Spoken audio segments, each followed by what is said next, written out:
एक बहुत ही इंपॉर्टेंट सवाल का जवाब दे करके वीडियो को एंड कर दूंगा। यहाँ पर दोस्तों आप लोगों को एक सवाल नजर आ रहा होगा जो कि इंग्लिश में है।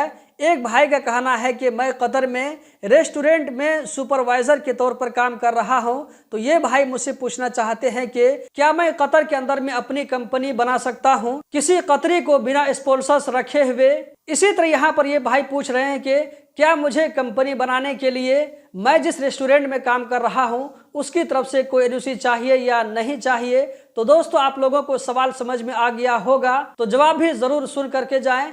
आप में से भी ऐसे कुछ लोग हो सकते हैं जो कि किसी कंपनी में काम कर रहे होंगे, उनकी सैलरी अगर अच्छी होगी तो आपके दिल में भी ख्याल आया होगा कि चलो हम भी कोई कंपनी बनाते हैं। तो दोस्तों यहाँ पर मैं इस सवाल का जवाब देना चाहूंगा कि जैसा इस भाई ने कहा है कि ये भाई किसी रेस्टोरेंट में सुपरवाइजर का काम कर रहे हैं और ये खुद की कंपनी बनाना चाहते हैं लेकिन किसी कतरी को स्पॉन्सर के तौर पर नहीं रखना चाहते हैं, तो क्या ऐसा मुमकिन है या नहीं है। तो यहाँ पर मैं कहना चाहूंगा कि अगरचे आप किसी रेस्टोरेंट में सुपरवाइजर का काम कर रहे हैं फिर भी आप अपने नाम से कंपनी को बना सकते हैं, लेकिन यहाँ पर आपको कंपनी बनाने के लिए किसी कतरी की जरूरत जरूर पड़ेगी। बिना कतरी के आप कंपनी नहीं बना सकते हैं। इसी तरह यहाँ पर आपने जो आगे पूछा है कि क्या मुझे कंपनी बनाने के लिए मेरी मौजूदा कंपनी की तरफ से एनओसी की जरूरत पड़ेगी, तो इसका जवाब है कि आपको बिल्कुल भी जरूरत नहीं पड़ेगी। मतलब कि आप जहां पर भी काम कर रहे हैं कंपनी ओपन करने के लिए उस कंपनी की तरफ से आपको एनओसी की जरूरत नहीं पड़ेगी।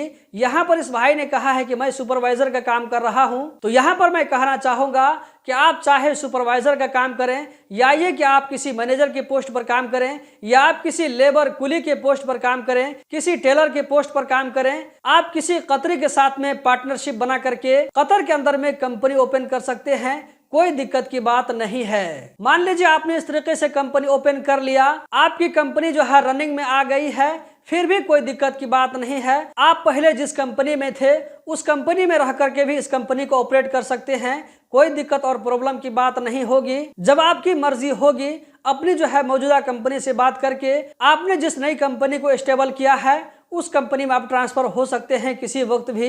कोई दिक्कत और प्रॉब्लम की बात नहीं है। दोस्तों कतर में कंपनी ओपन करना बहुत ही आसान काम है, लेकिन अगर आपके पास में इसके बारे में एक्सपीरियंस नहीं है तो आपके लिए जो है कंपनी को चलाना बहुत मुश्किल होगा। बहुत सारे लोग क्या करते हैं कि कंपनी को बना लेते हैं, कंपनी के अंदर में गवर्नमेंट तरफ से जो वीजा दिया जाता है उसी वीजा को बेच करके कंपनी को चलाते हैं, कंपनी के रेंट को पूरा करते हैं। बहुत सारे लोग इस तरह भी करते हैं कि वीजा बेच करके वो लोग कतर छोड़ करके अपने मुल्क चले जाते हैं। अगर आप इस इरादे से कंपनी ओपन करेंगे तो आप कभी भी सक्सेस नहीं हो पाएंगे।